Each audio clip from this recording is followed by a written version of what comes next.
Hey everybody, it's Original Run. Welcome back to my YouTube channel. Hope everyone's doing absolutely fantastic today. Welcome to episode 4 of Fireside Chats. Today I'm just going to talk about whatever the heck I feel like. So it's going to be a true fireside chat. I made myself nice and comfy in a nice little space here where you can see me on the camera. And you can obviously see everything surrounding me right now. So I hope you guys enjoy this small little fireside chat in this episode.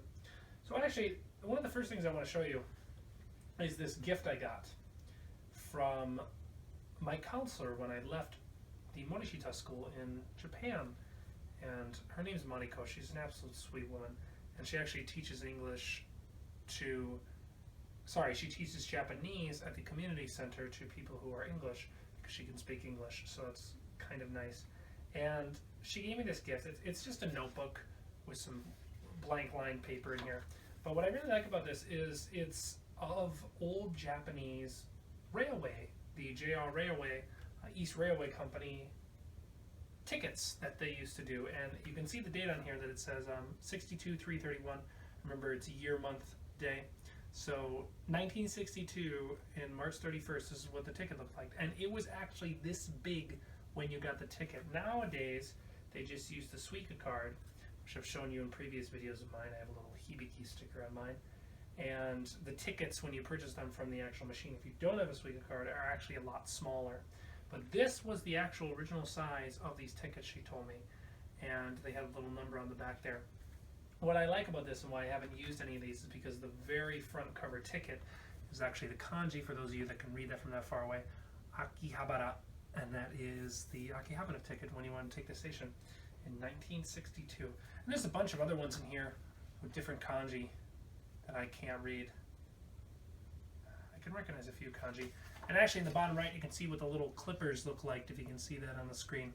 And so they would take your little whole bunch, they'd say, ticket please, and then they clamp your little ticket right there on the bottom, and then would mark, oh yeah, I'm good to ride the train. And they used to go through all that. Now everything's done with Suica because the trains are just so crowded in the morning when people go to work, and then when they leave for work later in the evening.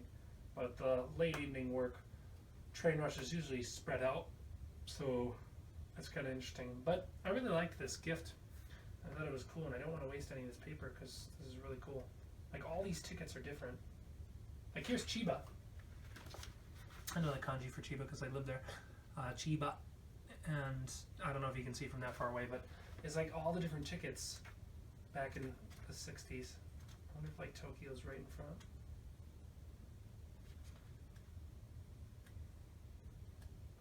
Yeah. So I just like that Akihabara was the front ticket. She gave me this because she knew about my figure collecting, and she was like, well, I know how much you love going to Akihabara every month. And I'm like, yeah. And she's like, well, here, I bought you this. And she's such a sweet woman. I love her. I miss Mariko. I hope she's doing well. I have to email her sometime. Great counselor, great woman, fantastic person. I got to meet her daughter and her son. She's just absolute, and they're like 30s, in their 30s, early 20s. Wonderful people. Wonderful family. So that was that. Just thought I'd show that. A little ticket thing I got. What's the next thing I want to show? How about we look at some Cthulhu art, or sorry, H.P. Lovecraft art. So I was a huge fan of Arkham Horror. And this is a book I bought from Fantasy Flight Games. Fantasy Flight Games, it actually is published by Fantasy Flight Games. Fantasy Flight Games is a company that's based in Roseville, Minnesota, about 30 minutes from my house. Not even, because it's right up in the city of Minneapolis, which is about, yeah, it's about 30 minutes. You go past the city of Minneapolis, it's about 10 minutes from the University of Minnesota campus, once you get on the 35, which is Interstate 35, sorry. And there's a big event center there, and Fantasy Flight Games is the company that's responsible for the Netrunner game, the Game of Thrones board game, Descent, Journeys into the Dark, Arkham Horror. What's another really famous game they make?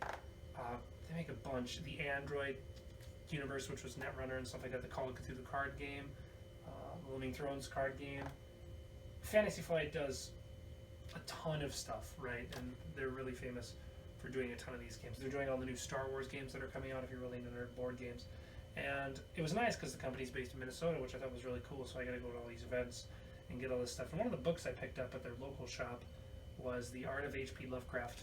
the Cthulhu missiles. Now, I'm a huge fan of H.P. Lovecraft. Now I'm going to take off this little sleeve here because it's really annoying when you're going through a book. And let's actually read this. So I'm going to read this inside cover here. See this one? Yeah, let's read the inside cover of this about H.P. Lovecraft. So H.P. Lovecraft was Howard Phillips Lovecraft. 1890 to 1937 was when he died. Little known to the public during his lifetime, is now recognized as the premier American weird fiction writer of the 20th century. His work has profoundly influenced several generations of science fiction, fantasy, and macabre writers. His tales of cosmic terror and those of his many admirers and imitators form an extensive body of fiction called the Cthulhu mythos, named after Lovecraft's most famous creation, the malign, many-tentacled alien god, Cthulhu. I love this. So I picked up this book. There's a bunch of little stuff about it, and you can see the main cover here, which is the Cthulhu himself, and it kind of spreads across the whole thing. And on the back there, I can tell you it was a mass creature. Cthulhu lived in the city of R'lyeh, I don't know what you want to call it, and he was buried in the Pacific Ocean. And yeah, why don't we look at some of these art pages? And it's divided into chapters. And a lot of this artwork was used for the Arkham Horror board game. So you probably won't be able to see all of that from far away, but you have like Professor Armitage. These are all characters in some of his stories. Some of the crazy stuff. And for those of you that don't know Lovecraftian horror, it's based on the fact that you would be driven insane with madness just from seeing half the stuff that's in his universe, right? These cosmic gods, these just benign creatures that would just make you just really wonder what was wrong with this universe. A bunch of people just going insane, driven insane. Here's my favorite ancient one, Shub-Niggurath. Love her. She has the children of 1,000 young, the dark young goats. Just this whole universe itself is just crazy, and the artists surrounding it are fantastic. I mean, here you have inhabitant of the Van Leyden house. Looks like a deformed night gaunt, which is a creature in the Lovecraft universe. Let's see if there's any cool images of some ancient ones.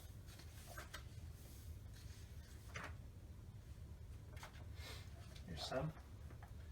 You have the Itaqua. He was an ancient one. A Chthonian.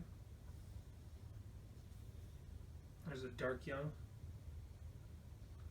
You got a Night Gaunt, Biakis, things like that. There's the Dunwich Horror.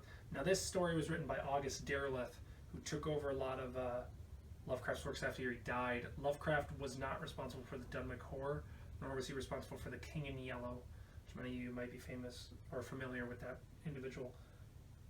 That was more August Derleth's expanded universe, and a lot of people, at least I consider it part of the universe. Many people would be like, well, Lovecraft's true, you can see that salvaging Gug. It's nasty. See, just looking at the stuff would drive you insane. There's another Dark Young. So, bunch of fun stuff. A whale. There's the hand. He was famous for that. Blah, eats you with a hand. See if I can find a picture of this artist's rendition of Nyarlathotep. If he's even in this book. Yog-Sothoth, Yig, zombies. They all exist. And you had some like good guys too. Now these are all just pictures of the crew. See if there's anything else interesting in here. And then you had Innsmouth, or Innsmouth, however you want to say it.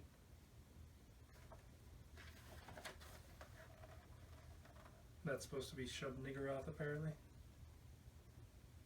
Another manifestation of him. 1,000 young.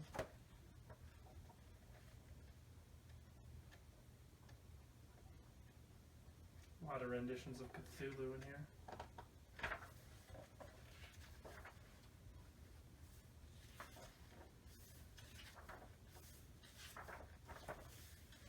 Deep ones.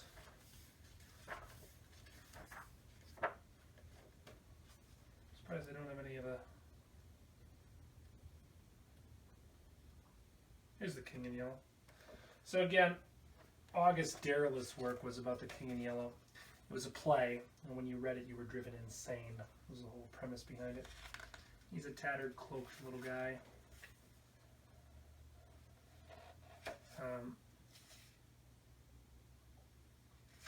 But like, nobody actually knows what he actually looks like.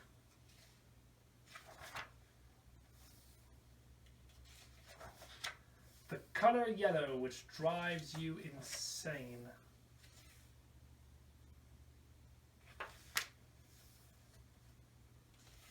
Ah, here it is. The crawling chaos. Herein we are given troubling hints of the outer voids. Behold the crawling chaos in Nyarlathotep. In all his multiform glory, his mocking smile we may remember from the darkest moments in our lives. Glimpse here also Yog-Sothoth, the key in the gate, whereby the spheres meet. Its worshippers know the secret ways between the worlds, and they believe they know Yog-Sothoth, but Yog-Sothoth is unknowable, and its motives are beyond comprehension. Still, it can be assumed that, as with Nyarlathotep, Yog-Sothoth is not of this world, and has no especial love for it.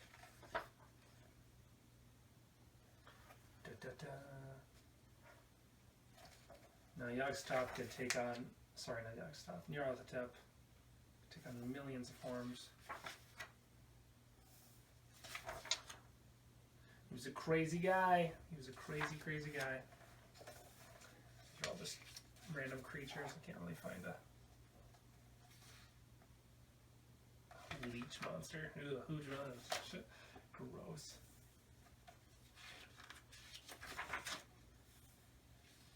Ah, yes. The pharaoh, the Black Pharaoh, was just a mask of Nyarlathotep. One of the many things he could turn into. And here we have Azathoth destroying the world. The Bloody Tongue, the god of the Bloody Tongue, was also a manifestation of Nyarlathotep on this page here. And there's Nyarlathotep, the crawling chaos in another form at the top right there. You probably can't see that one as well. He was crazy. And these are all the artist bios in the back. Good book, good universe, love it. So for this last part of this video, I take a sip of some orange juice. I want to talk a little bit about some VNs. I guess I'm going to label this VNs and Lovecraft. That's interesting. So, I don't own that many VNs. I never really got a chance to buy a lot of VNs when I came back from Japan, just because they were too expensive. Well, I shipped all my figures home, which was expensive enough as is, and it wasn't that the VNs were expensive, I just never got a chance to go and purchase VNs. But I have a list of what I need to buy. It's a pretty big list. It's like 22 VNs, I think, currently. So I need to buy that just to add to my library at some point. Why don't we just go through some of the VNs I own, huh?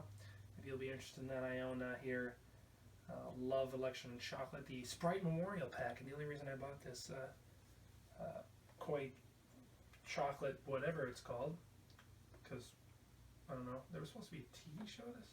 I never saw a TV show of this. Yeah, it's a memorial edition by Sprite. And the only reason I bought this is because I'm translating Okana. Well, I'm working on the translation project for Okana. So that was kind of cool, and it comes with a funky user's manual and art book.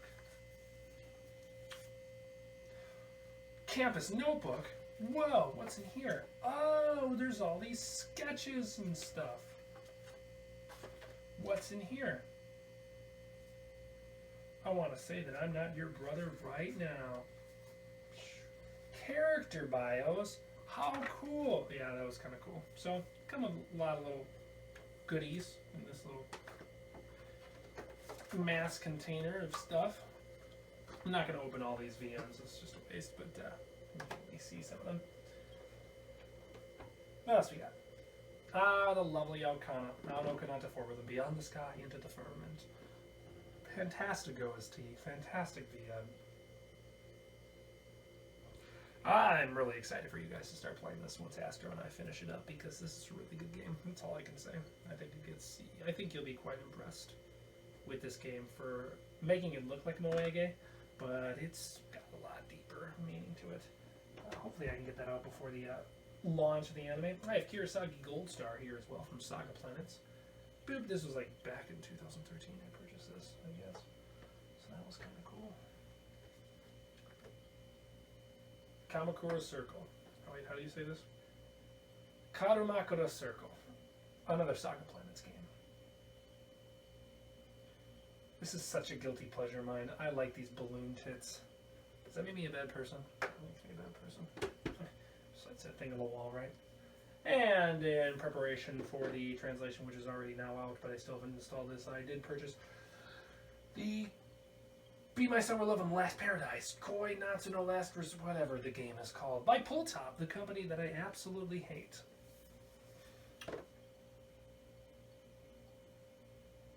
There's a bunch of girls getting penetrated on the back of this.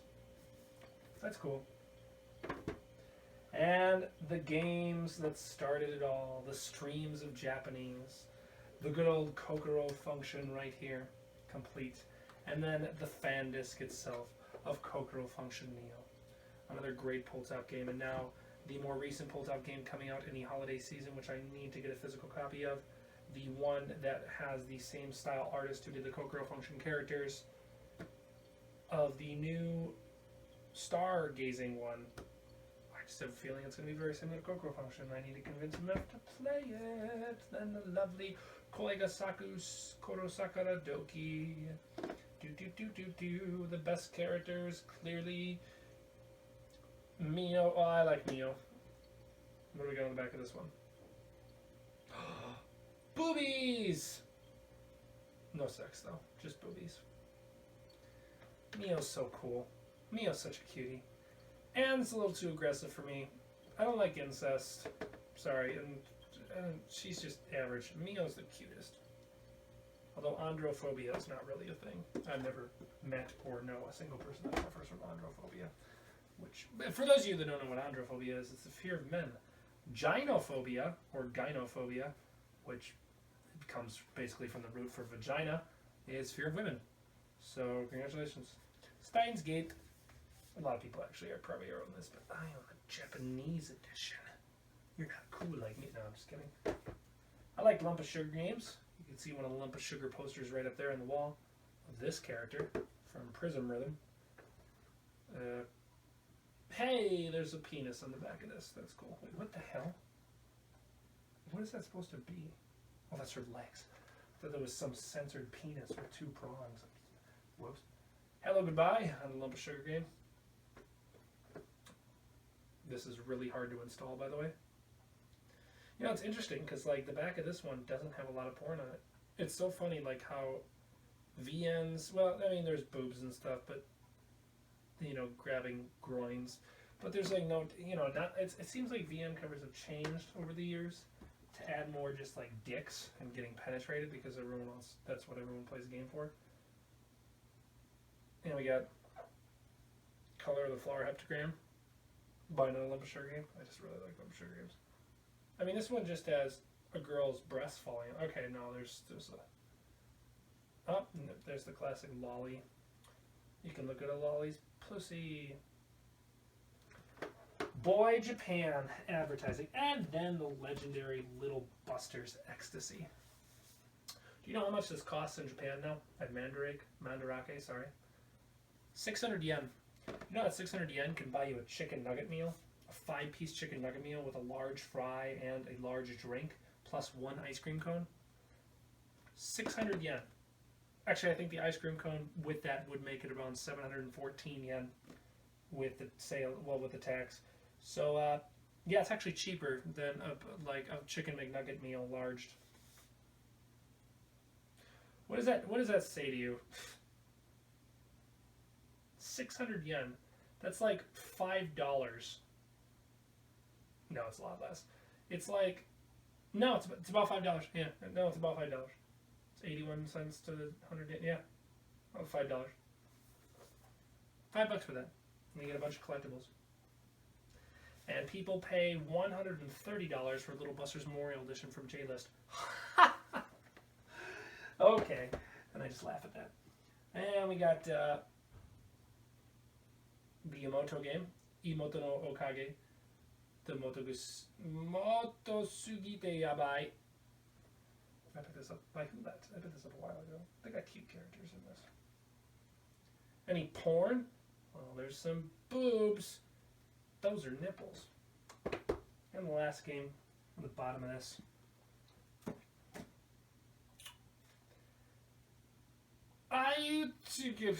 The game I could never remember the name of. I'm sorry. Ayuko, whatever, by August. Comes with a funky art book. There's a girl getting penetrated in the back of this. Hey, look, it's Mephisto. Oh, I shouldn't show you the back of this. It's boobs. Yeah. That's all the VNs I own. Don't own that many, but I own a few. So yeah, guys, thanks for joining me for this fireside chat. I just wanted to talk about random crap. I don't really got anything to talk about, just kind of showcasing. Just working and waiting for stuff to come. And enjoy this glorious 60 FPS video. Oh gosh, now I'm tired. Enjoy this 60 glorious FPS video. With that being said, catch you guys next time. Thanks for dropping by another fireside chat with me, and we'll see you next time. Bye-bye.